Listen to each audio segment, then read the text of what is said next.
Good evening বন্ধুরা, Rumpa's healthy food চ্যানেলে সব দিনের মতো আজও সবাইকে স্বাগত। আজ আমি আপনাদের জন্য বানিয়েছি কুঁদরি পোস্ত রেসিপি। আর এটা খেতেও খুব গরমে ভালো লাগে। আর তার জন্য আমি 500 গ্রামের মতো কুঁদরি নিয়েছি। এটা ভালো করে ধুয়ে নিয়েছি, ধুয়ে এইভাবে সরু সরু করে কেটে নিয়েছি। তার সাথে নিয়েছি একটি আলু, চেরা কাঁচা লঙ্কা, নিয়েছি পোস্ত পেস্ট, হলুদ, লবণ, কুচানো পেঁয়াজ, সরষের তেল, ফোড়নে নিয়েছি 5 ফোড়ন, লঙ্কা, তেজপাতা। আর পোস্তটা আমি ফাইন পেস্ট করে নিয়েছি। এটা ভালোভাবে পেস্ট করলে সবজিটায় মাখা মাখা হয়ে যায়। তো দেখুন, কড়াই বসিয়ে দিলাম আর তাতে দিয়ে দিলাম ফোড়নে 5 ফোড়ন, লঙ্কা, তেজপাতা দিয়ে ওর মধ্যে দিয়ে দিলাম কুচানো পেঁয়াজ। পেঁয়াজও আমি একটিই দিয়েছি। তো পেঁয়াজটা ভালো করে নাড়াচাড়া করে এর মধ্যে দিয়ে দেব কেটে রাখা আলুগুলো। আর আলুগুলো দিয়ে আমি একটু নেড়ে নেব। এর সাথে দেখুন চেরা কাঁচা লঙ্কাও দিয়ে রেখেছি। আর তার মধ্যেই দিয়ে দিলাম পরিমাণ মতো লবণ আর হলুদ।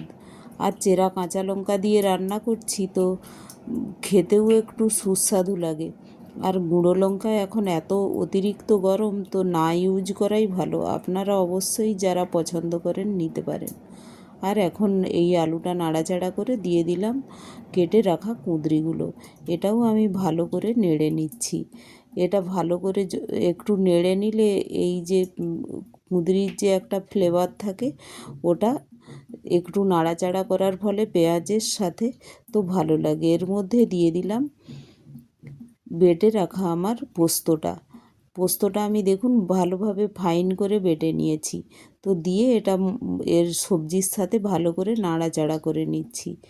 এটা এখন আমি একটু ভালো করে পোস্তর সাথে আমি মিক্স করে ভালো করে আমি এটা নেড়ে ঢেকে একটু কষতে দেব।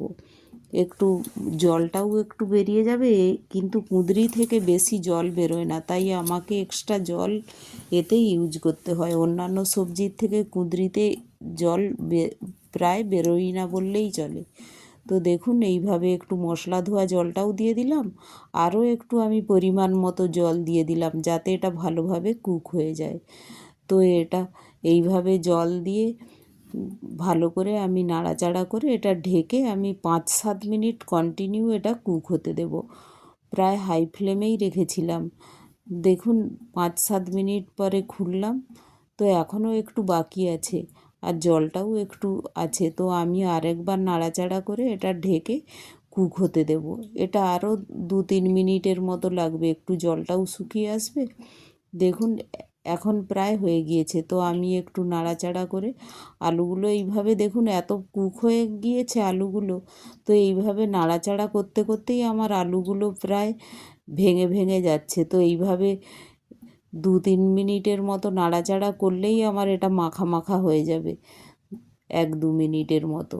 তো আমি এটা গ্যাসটা বন্ধ করে দেব নাড়াচাড়া করে। একটু পরে আমি আসছি। দেখুন জলটাও মরে গিয়েছে আর সবজিটাও শুকনো শুকনো হয়েছে। তো ভালো লাগলে একটি লাইক, শেয়ার ও সাবস্ক্রাইবও করে দেবেন। আর অবশ্যই এভাবে পোস্ত কুঁদরি বানাবেন।